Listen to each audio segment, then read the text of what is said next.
옛날의 효성이 지극한 덕춘이란 총각이 늙은 어머니를 모시고 살고 있었습니다. 그의 집은 마을에서 떨어진 외딴 산 속에 자리 잡고 있었는데 그는 매일 아침 산에 올라가 나무를 해서 장에 내다 팔았고 그 돈으로 어머니를 봉양하며 살고 있었죠. 마을 청년들은 착하고 어리숙하기만 한 덕춘이를 놀려댔는데 어느 추운 겨울날 청년들이 그를 찾아와 말했습니다. 이 문디 자식, 언제까지 이렇게 살 기가? 니도 빨리 결혼해 떡두꺼비 같은 아이를 딱 낳아가 옴니한테 안겨드려야 하지 않겠나? 지도 장가 가고 싶은 마음은 굴뚝 같지요. 하지만 이런 가난한 집에 누가 시집이나 온대요? 막 그럴 줄 알고 우리가 한 가지 꾀를 냈다 아이가. 그것이 길장가랍고 순번을 정의 길에서 마주치는 여인에게 장가를 가는 것이다. 어떠노? 덕춘이는 청년들이 말하는 길장가라는 것이 궁금했습니다. 그래서 그들을 따라 선앙고개라는 곳에 가기로 했죠. 선앙고개에 도착하자 덕춘이를 비롯한 청년들은 풀숲에 숨어 고개만 빼꼼 내밀고는 말했습니다. 첫 번째 지나가는 가시나는 내 거다. 침 발라놨다 아이가. 그러자 다른 청년이 말했습니다. 형님이 그리 말하신다면 전 두 번째 지나가는 여자요. 그리하여 결국 덕춘이가 장가들 여인은 세 번째 지나가는 여자가 되었죠. 마을 청년들과 덕춘이는 선앙고개 근처에 숨어서 길 가는 여인들을 지켜보았습니다.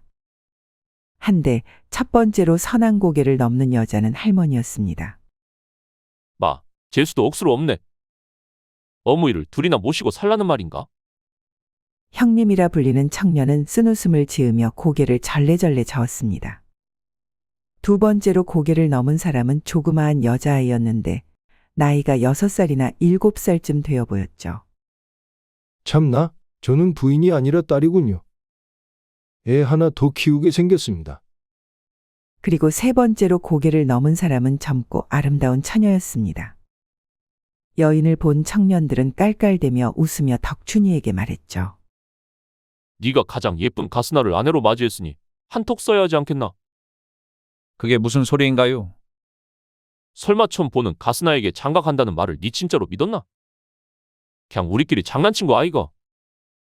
마, 이 놀이는 말이다. 순서를 골라 예쁜 가스나가 걸린 놈이 한턱 내는 놀이인기라. 알겠지? 알겠어요. 덕춘이는 억울한 표정을 지으며 대답했습니다. 그도 그럴 것이 당장 먹고 사는 것도 빠듯한 처지에 남의 술값을 내준다는 것은 어불성설이었기 때문이었죠. 그날 밤 집으로 돌아온 덕춘이는 술값을 어찌 마련해야 하나라는 생각에 잠을 이루지 못했습니다. 그때 밖에서 부스럭 거리는 소리가 들렸습니다. 놀란 덕춘은 산짐승이 내려온 줄 알고 몽둥이를 들고 밖으로 나갔죠. 한데 아까 선앙고개에서 봤던 여인이 문 밖에 서 있는 것이 아니겠습니까? 도련님, 저는 지금 갈 곳이 없는 몸입니다. 저를 거두어 도련님 댁에서 지내게 하여 주십시오. 덕춘이는 이게 꿈인지 생시인지 몰라 슬그머니 자신의 허벅지를 꼬집어 보았죠. 따끔한 아픔이 느껴졌습니다. 뉘신지 모르겠지만 사정이 딱해 보이니 당분간 울집에서 지내셔요. 그 날부터 처녀는 덕춘이네 집에서 함께 살게 되었습니다. 그런데 어떤 요술을 부렸는지 처녀는 먹을 게 하나도 없던 덕춘이네 주방에서 뚝딱뚝딱거리더니 새하얀 쌀밥과 여러 가지 맛있는 고기 반찬들을 내오는 것이 아니겠습니까? 처음 보는 진수성찬의 덕춘이와 어머니는 놀라 처녀에게 물었습니다. 이것들은 다 어디서 났대요? 먹고 죽을래도 없던 집구석인데 설마 훔쳐온 건 아니겠죠? 그러자 처녀는 자신이 도망쳐 나올 때 가져온 돈으로 상을 차린 거라 말했습니다. 그것만이 아니었습니다. 처녀는 텅텅 비어있는 덕춘이네 빈 곳간을 하루 만에 곡식들로 가득 채워주었습니다. 그것을 덕춘이는 또 처녀에게 물어보았고 그녀는 역시나 갖고 있던 돈으로 곡식을 사서 채워놓은 것이라고 말했죠. 둘이 함께 산 지도 어느덧 일주일이 흘렀습니다.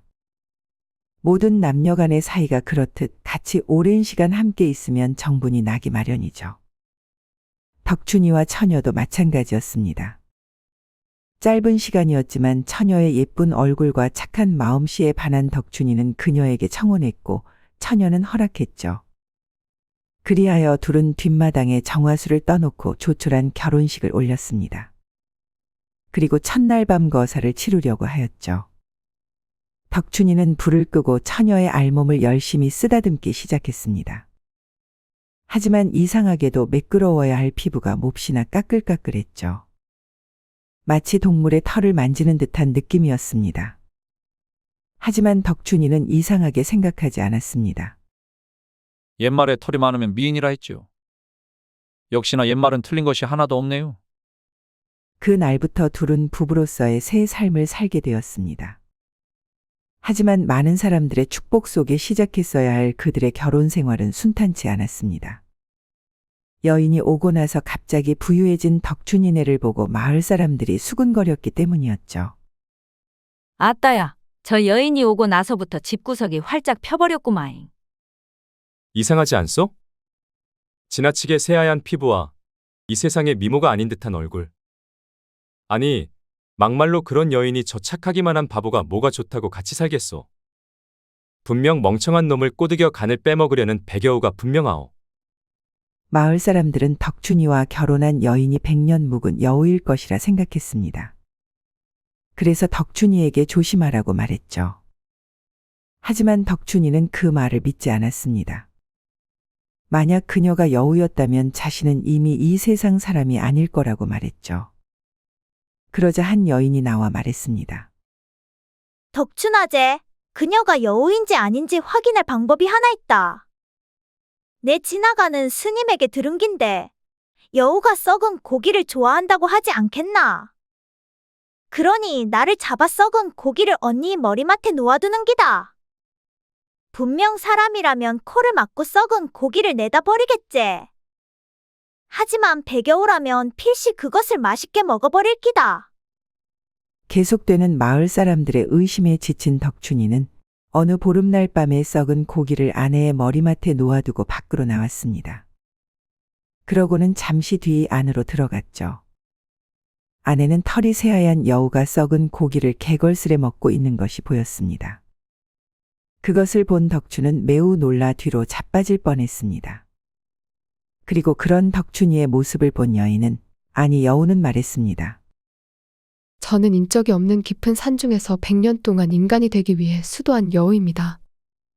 그러니까 오늘 보름달이 지는 새벽까지 당신 간을 먹어야 사람이 되고, 그때까지 간을 먹지 못하면 죽고 맙니다. 그러니 이런 저를 부디 이해해 주십시오.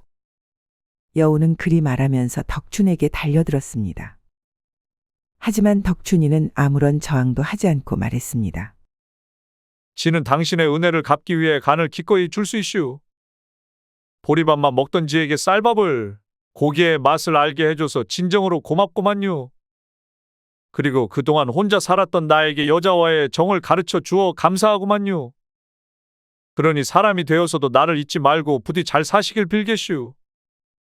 덕춘이의 말을 들은 여우는 그를 가만히 바라보다가 눈물을 흘리며 밖으로 나가버렸습니다.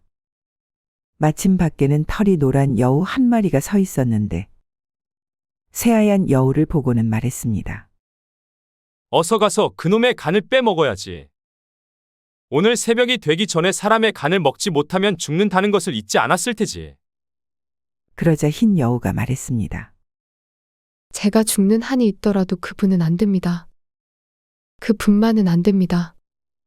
얼마 안 되는 기간이었지만 저에게는 평생을 함께 하겠다고 맹세한 제 서방님이십니다.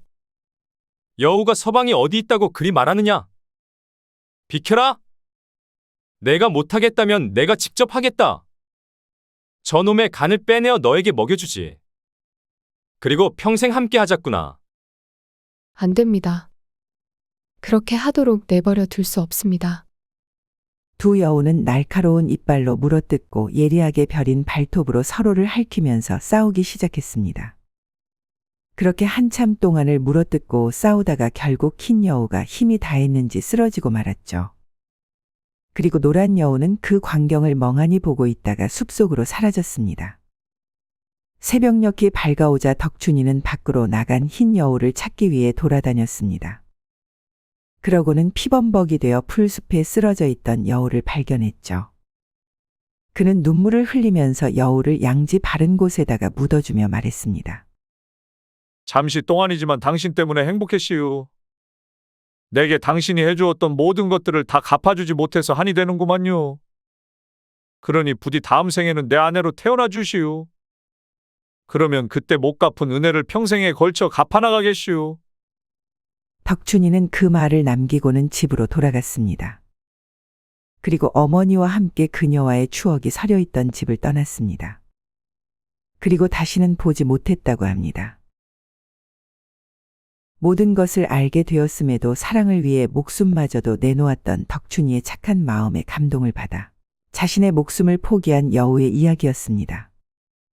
이 설화에서 알 수 있듯 진정한 사랑은 상대방을 위해 자신의 모든 것을 포기할 수 있는 것이 아닐까요? 이상 야담설화였습니다. 구독과 좋아요는 사랑입니다. 감사합니다.